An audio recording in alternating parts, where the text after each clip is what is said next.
네, 유전자 변형 식품 영문자로 GMO의 완전 표시제 논란이 다시 뜨거워지고 있죠. GMO 표시제 강화는 문재인 대통령의 공약이기도 했는데요. 공약 이행을 촉구하는 소비자, 농민, 환경단체 요구가 갈수록 거세지고 있습니다. GMO 완전 표시제와 관련한 논란 짚어보겠습니다. 더불어민주당의 김영건 의원 전화 연결됐습니다. 안녕하십니까? 예, 안녕하세요. 네, 바쁘신데 고맙습니다. 예. 현재 시민단체와 소비자단체들은 GMO 완전 표시제가 꼭 필요하다 이렇게 주장하고 있는데요. 예. 그리고 청와대 국민청원도 21만 명이 넘었어요. 예. 먼저 GMO 완전 표시제가 뭔지 설명부터 해 주시죠. 그러니까 우리나라가 이제 해마다 식용으로 GMO 곡물을 200만 톤 이상 수입해서 소비를 합니다. 네네. 이것은 전 세계적으로 가장 많은 양에 해당되는 국가인데요. 네. 그런데 시중에 나가서 그 식품 구매를 할 때 보면 어디에도 GMO 원료를 썼다라는 식품이 눈에 띄지 않습니다. 네네. 그러니까 소비자 입장에서 우리가 이 식품을 무엇으로 만들었는지 알고 싶으니까 GMO를 원료로 썼으면 원료로 썼다고 표기를 해달라라는 요청입니다. 그렇군요. 예. 자, 그런데 현재 시행되고 있는 표시제는 어떤 문제가 많기 때문에 완전 표시제를 해야 한다 이런 목소리가 높은 건가요? 그러니까 말씀드린 대로 GMO 곡물이 많이 수입돼서 소비되고 있다는 사실은 들어서 알겠는데 네네. 식품에 표기가 되어 있는 식품은 없단 말이에요. 네. 왜 이런 현상이 벌어지냐 그러면 표시하는 방법이 유럽은 원료 기준으로 GMO 곡물을 썼으면 GMO 곡물을 썼다라고 표시하도록 되어 있는 게 네네. 유럽의 방식이고요. 네. 이게 이제 오히려 세계에서 보편적으로 쓰이는 방식입니다.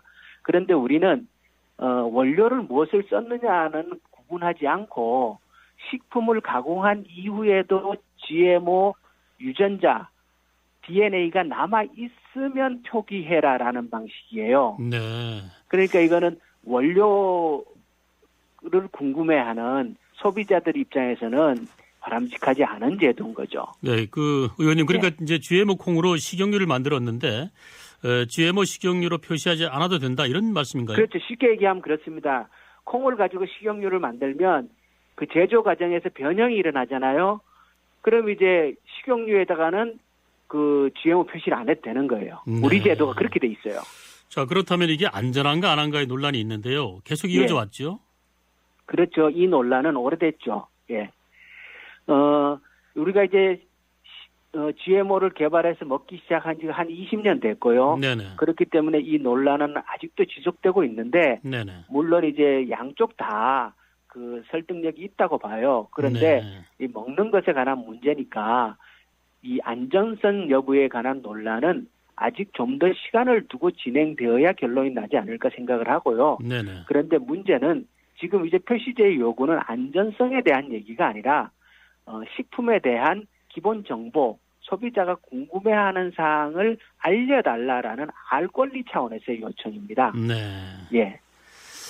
자, 아까 말씀하셨지만 우리나라 GMO 소비량이 뭐 200만 톤 정도 된다고 하는 상당히 많은 양인데, 예, 자, 굉장히 이게 많은 양이죠. 예. 다른 나라에 비해서 이게 표시 수준 같은 거 있지 않습니까? 예. 어느 정도 됩니까, 수준이?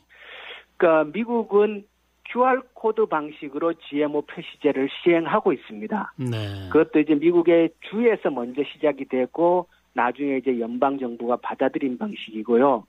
일본은 우리와 비슷하게 GMO 소비량은 굉장히 많은 국가입니다. 그런데 우리하고 조금 다른 게요. 네네. 일본은 수입량의 거의 대부분을 가축 사료로 쓰고 식용으로 GMO를 소비하는 양은 우리와 매우 다르게 적습니다. 네. 그런데도 일본은 표시제 방식이 난 GMO 표시가 활성화되어 있어요.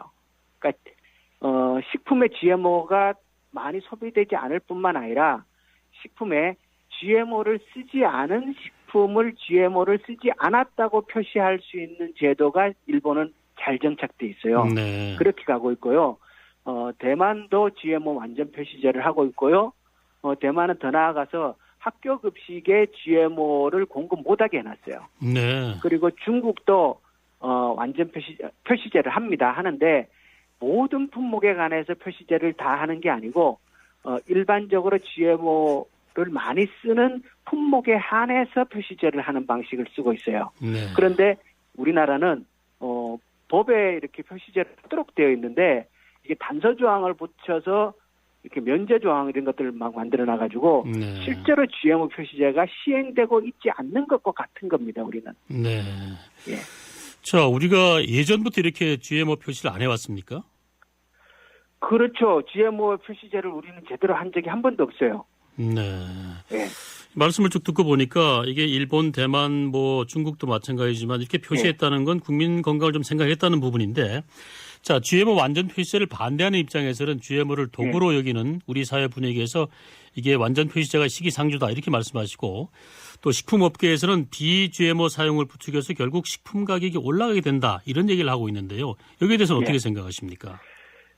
그러니까 이제 국민들의 그 사회적인 인식 수준 이런 것들이 높아갈수록 식품에 대한 알 권리의 요구는 커져간다고 생각을 하거든요.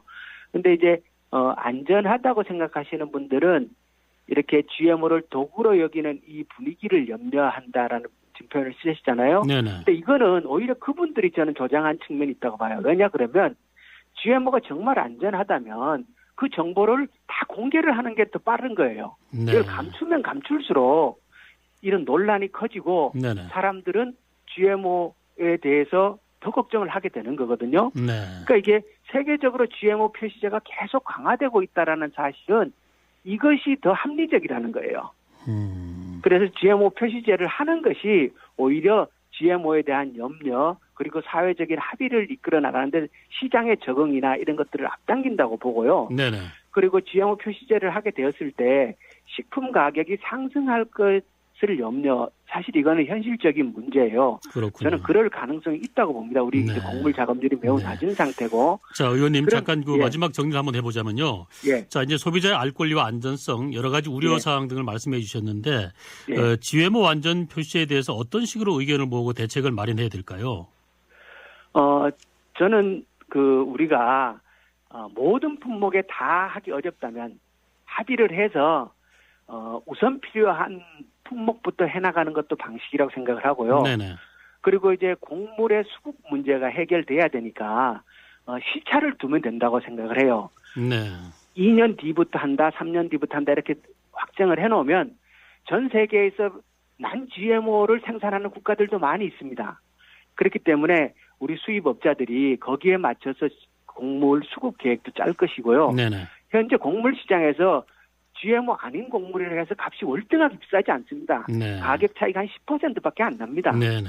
그렇기 때문에 시장에서 가격 상승의 압력은 생각만큼 크지 않을 수도 있다. 네. 그리고 이제 이 표시제를 점차적으로 해나가면 또 가능할 수도 있다. 이런 네, 생각을 합니다. 알겠습니다. 오늘 말씀 여기까지 듣겠습니다. 고맙습니다. 예, 고맙습니다. 지금까지 더불어민주당 김현곤 의원이었습니다.